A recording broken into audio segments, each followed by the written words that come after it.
पहली चीज ये कि ये दिल्ली की लड़ाई नहीं है। दिल्ली के लोगों के साथ जो हो रहा है ये पूरे फेडरल स्ट्रक्चर की लड़ाई है।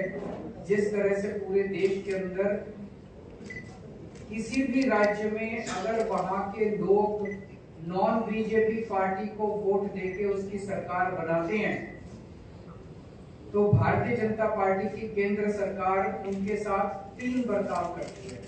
पहला, या तो उनके विधायकों को खरीद के उनकी सरकार गिरा देती है और बीजेपी की सरकार बना लेती है। दूसरा, या फिर ईडी और सीबीआई को भेज के उनके विधायकों को डरा के धमका के पार्टी को तोड़ के सरकार को तोड़ के उनकी सरकार गिरा देती है और अपनी बीजेपी की सरकार बना लेती है।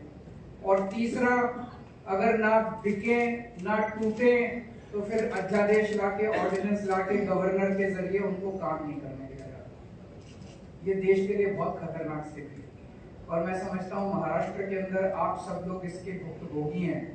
हमने कुछ महीने पहले देखा कि यहाँ पे किस तरह से जनता के द्वारा चुनी गई सरकार को किस तरह से ईडी के द्वारा सीबीआई के द्वारा पैसों के द्वारा तोड़ के एमएलए को तोड़ के और पूरी सरकार को गिरा दिया गया। ये देश के लिए अच्छी परिस्थिति नहीं है कि अगर केंद्र सरकार अगर उन्होंने मैसेज दिया है कि अगर कोई बीजेपी को वोट नहीं देगा, बीजेपी की सरकार नहीं बनाएगा तो हम सरकार चलने नहीं देंगे या सरकार तोड़ देंगे। ये देश के लिए बहुत खतरनाक स्थिति है। तो हम पूरे देश के लोगों के पास जा रहे हैं, लोगों को जोड़ रहे हैं। लोग पूछ रहे हैं ये विपक्ष की एकता है क्या? ये पक्ष और विपक्ष की बात नहीं है, ये देश की बात है, देशभक्तों की बात है। देश जितने इस देश के अंदर देश को चाहने वाले लोग हैं, जितने इस देश के अंदर देश को चाहने वाली पार्टियां हैं, उन सबको इकट्ठा कर रहे हैं हम लोग। तो जितने देश को चाहने, कोई देश को चाहने वाला व्यक्ति ये नहीं बोल सकता कि भाई इस तरह से चुनी हुई सरकारों को तोड़ के खरीद के अध्यादेश जारी करके काम ना करने दिया जाए।